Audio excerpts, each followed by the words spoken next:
আস্তানা ভেঙে দাও গুড়িয়ে দাও হই হই রই রই জামাত শিবির গেলি কই মুজাহিদের বাচ্চারা আগেও বোঝে কারা আগামী দিন ক্ষমতায় আসবে।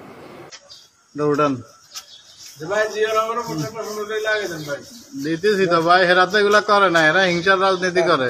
এরা আমাদের পোস্টারের উপর পোস্টার লাগাই দেয়, সারা বাংলাদেশে বহুত জায়গায় দেখছি এগুলা। এজন্য আমরা এগুলার থেকে বাইরে আসতে হবে, এরা আমাদের শিক্ষা নিতে হইব।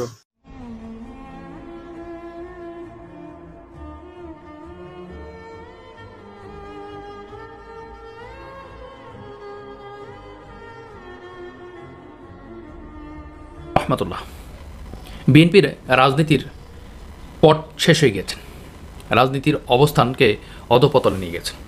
সেটার একটি কারণ হচ্ছে অতল তলে চলে গেছেন। এই কারণে রাজনীতি করতে গেলে কি সমস্যা, কি সমাধান, জনগণের সিম্পেথি, জনগণ কি চাচ্ছে, এই বিষয়গুলো পালসগুলো বুঝতে হয়। এই কারণে আজকে বিএনপির অবস্থা জয় বাংলা হয়ে গিয়েছে। বিএনপি কেন আগামী নির্বাচনেও হেরে যাবে বা হেরে যাচ্ছে, প্রতিনিয়ত তারা পিছু পড়ে যাচ্ছে, পিছু পড়ে যাওয়ার একটি কারণ, বেশ কয়েকটি কারণ। তার মধ্যে গুরুত্বপূর্ণ একটি বিষয় হচ্ছে মানবিক হওয়া। মানবিক হওয়া এবং সামাজিক হওয়া, এটা একটা বিষয়। আপনি দেখেন, শিষ্টাচার বহির্ভূত যদি কোনো কাজ হয়ে থাকে তাহলে সেক্ষেত্রে কিন্তু আপনি মানুষের মধ্যে থাকেন না। আপনাকে সামাজিক হতে হবে, আপনাকে মানবিক হতে হবে। আপনাকে এই দৃষ্টিকোণগুলো, এই দৃষ্টিভঙ্গিগুলো যদি আপনার মধ্যে না থাকে, রাজনৈতিক নেতাদের মধ্যে না থাকে, তাহলে রাজনীতি করে লাভ কী? আর রাজনীতি কেন করবেন? আর এই প্রেক্ষাপট নিয়ে আজকের আলোচনা, যে প্রেক্ষাপটটি আপনাদের সামনে তুলে ধরার চেষ্টা করছি। একজন মানবিক মানুষ না হয়ে একটি মানবিক সমাজ গড়া যাবে না। আর মানবিক সমাজ গড়তে গেলে নিজের মধ্যে মনুষ্যত্ব আনতে হবে। আর এই মনুষ্যত্ব যদি প্রতিহিংসা হয়, আক্রোশমূলক হয়, তাহলে আপনি আজ হোক অথবা কাল হোক আপনার পতন হবেই।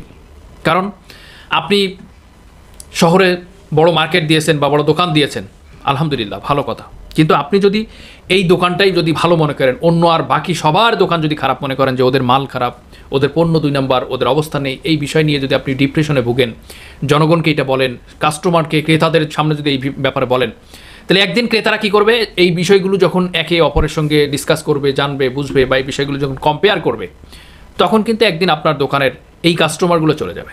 যেই দোকানদার মিথ্যাবাদী, এই করে সেই করে, অন্যকে এই বিভিন্নভাবে বিতর্কিত করে, তাদেরকে ডিমোশনে ফেলায় দেয়, আর ইনি ভালো থাকে। এক্ষেত্রে এই লোকটি ভালো না, এই দোকানের পণ্য ভালো না, কথা কাজে মিললে এই অবস্থাকে আমরা এই দোকানকে বয়কট করলাম। একদিন এমন হবে যে আপনার দোকানে আর কোনো ক্রেতা আসতেছে না, আসবেই না। ঠিক তেমনি রাজনীতির মাঠটা অনেক বড়, তবে হ্যাঁ, রাজনীতির একটি সিস্টেম আছে, তার ক্ষণে ক্ষণে, গনে গনে বা সময়ের রং পাল্টে যায়, বাঁকে বাঁকে একটি চিত্র, বাঁকে বাঁকে রাজনীতির কিছুক্ষণ পরে সময়ের রং চেঞ্জ হয়ে যায়, রং পরিবর্তন হয়ে যায়। সেটা রাজনীতির একটি ধর্ম। আমরা যেটা দেখতে পেয়েছি, এই যে রবিউল ইসলাম নয়ন, যুবদলের কুখ্যাত সন্ত্রাসী, হামলা চালিয়েছেন ইসলামী ব্যাংকে, তার অভিযোগ আছে, তার বিরুদ্ধে মামলা আছে। ইসলামী ব্যাংকে হামলা চালিয়েছেন এস আলমের হয়ে।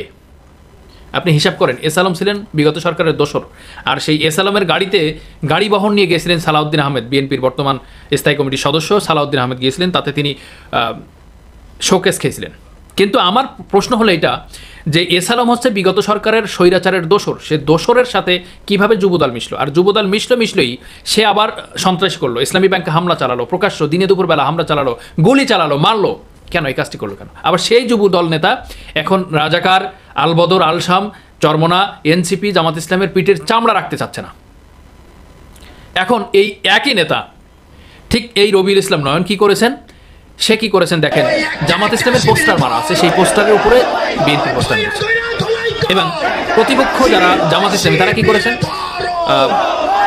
শহীদ প্রেসিডেন্ট জিয়াউর রহমানের পোস্টার মারা আছে, সেখানে তাদের পোস্টার উঠে গেছে এক কোণা, সেখান থেকে সেই কোণায় আবার আঠা লাগিয়ে দিয়ে আবার লাগিয়ে দিয়েছে, তার নিচে জামাত ইসলামের পোস্টার দিয়েছে, কিন্তু তার উপরে পোস্টার মারেনি, সেই পোস্টারটিও অক্ষত রেখেছে।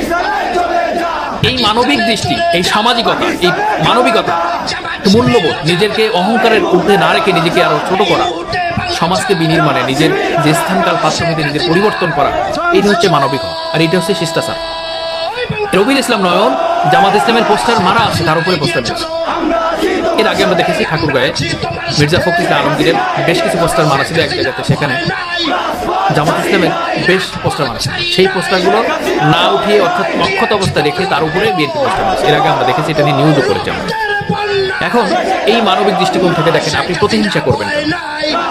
আপনি যখন আপনার ভাইকে, আপনার বাবাকে, আপনার প্রতিবেশীকে যখন আপনি ডিমোরালাইজ করবেন, যখন আপনি তাদেরকে ডিমোশনে দিবেন বা তাদেরকে বিতর্কিত করাবেন, তাদেরকে সমাজে অন্যায়কারী হিসাবে তুলে ধরবেন, তারা যদি অন্যায় না করে থাকে, তারা যদি অপরাধী না হয়, তাহলে সেক্ষেত্রে আপনি কিন্তু ওই অপরাধীর ভাগী হবেন বা অপরাধ আপনাকে একদিন না একদিন আপনার হয়েছে। ঠিক যেই কাজটি করেছিলেন আওয়ামী লীগ, সেই কাজটি মনে হয় এখনো ভিডিও তাদের কাছে আছে, সেই ভিডিওগুলো দেখে দেখে কপি করে করে তারা সেই কাজগুলো করছে। আজকে জামাত ইসলামকে, ছাত্র শিবিরকে রাজাকার বলছেন, রাওয়ালপিন্ডিতে যেতে বলছেন, এই দেশ থেকে তাড়িয়ে দিচ্ছেন। এটা কেন? দেশটা কি আপনার একার? দেশটা কি এদের না? দেশটা কি আমাদের সবার না? দেশটা তো আমরা সবাই। তাহলে কেন আমরা এই প্রতিহিংসার আকর্ষণ করব? হ্যাঁ, আপনাকে প্রতিহিংসা যদি করতে হয়, আপনার অবস্থানকে পরিবর্তন করতে হবে। আপনার অবস্থানকে পরিবর্তন করতে হবে কিভাবে? আপনাকে আরো ভালো হতে হবে, আপনাকে আরো নতজানু হতে হবে, মানবিক, সামাজিক এবং সকল মানুষের কাছে একটি আধ্যাত্মিক রাহবার হতে হবে। আপনি যদি একটি প্রতিষ্ঠানকে ধ্বংস করতে চান, আপনার প্রতিষ্ঠানকে আরো উন্নয়নশীল করতে হবে, ডেভেলপ করতে হবে, আরো আদর্শিক করতে হবে, আরো সেটাকে নীতিগত দিক থেকে মানুষের কাছে গ্রহণযোগ্য হতে হবে। তাহলে আপনি আরেকটি প্রতিপক্ষকে বা আরেকটি প্রতিষ্ঠানকে ধ্বংস করতে পারবেন। কিন্তু আপনি একটি ভালো প্রতিষ্ঠানকে যদি ধ্বংস করতে চান, আপনার খারাপ প্রতিষ্ঠানকে দেখিয়ে, তাহলে আপনি একদিন ধ্বংস হয়ে যাবেন। এই বিষয়গুলো জানতে হবে। এই হচ্ছে রাজনীতির মারপ্যাচ। আর এই মারপ্যাচে ট্র্যাপে পড়ে বাংলাদেশের জাতীয়তাবাদী দল, ছাত্র দল, যুব দল, স্বেচ্ছাসেবক দল আজকে ডিমোরালাইজ হয়ে যাচ্ছে এবং আগামী নির্বাচনে আপনি দেখবেন 100% শতভাগ আপনাদেরকে নিশ্চিত করছি তারা অধপতনের অতল তলে চলে যাবে। এই কথাটি আপনাদেরকে বলে রাখলাম, কেননা এই কথাগুলো তারা দাম্ভিকতার সাথে প্রশ্ন করছেন, দাম্ভিকতার সাথে দাপিয়ে বলে বেড়াচ্ছেন যে আগামী নির্বাচনে কারা ক্ষমতা আসবে এটা পাগলকেও বলতে হবে না, পাগলও বলবে যে বিএনপি ক্ষমতা আসবে। এই বিষয়গুলো তারা অকপটে স্বীকার করছে। আর এই অকপটে স্বীকার করা মানে বিপদ ঘনিয়ে আসা। আর তারই সাথে, সেই কথার সাথে তাল মিলিয়ে 180 মাইল বেগে ডাকাতি, খুন, হত্যা এবং টেন্ডারবাজি, চাঁদাবাজি করে বেড়াচ্ছে। সেই ক্ষমতা আসতেছে, তো ক্ষমতা আসতেছি, আমাদের কি সমস্যা? কোনো সমস্যা নেই, আমরা ক্ষমতা আসতেছি। আর আমাদের নেতা 28 তারিখে বাংলাদেশে আসতেছে, আমরা আরও বেগবান হব। বেগবান হলে বাংলাদেশ উত্তপ্ত হয়ে যাবে, বাংলাদেশ আমাদের হাতের কবজায় চলে আসবে। আমরা আগামী নির্বাচনে অবশ্যই ক্ষমতা আসবো আর ক্ষমতার মসনদে বসে চাঁদাবাজি, এখন তো 180 বেগের কিলোমিটার বেগ চলছে, কিন্তু তখন 500 কিলোমিটার বেগে চলবে। এই বিষয়টি তারা বোঝাতে চেয়েছে। জনগণ এখন আর মানুষের সিম্পিতে ওইভাবে বুঝে না। আপনি জনগণকে বোঝাতে গেলে ইসলামকে ধারণ করতে হবে, মুসলমানিত্বকে ধারণ করতে হবে, ঈমান নিয়ে আসতে হবে, ইসলাম নিয়ে আসতে হবে, সামাজিক হতে হবে, মানবিক হতে হবে। স্বেচ্ছাচার বহির্ভূত কোনো কাজ করলে হবে না। আপনার মানুষের কল্যাণের জন্য, সমাজ কল্যাণের জন্য, এই সমাজকে বা এই ভূখণ্ডকে, এই দেশ পরিবর্তনের জন্য আপনাকে অগ্রগামী হতে হবে। আপনার সেই সেনা নায়ক হতে হবে। তাহলে মানুষের কাছে আপনি গ্রহণযোগ্য পাবেন, আপনাকে মানুষ ভোট দিবে, আপনাকে মানুষ চিনবে, আপনাকে মানুষ তখন গ্রহণ করবে।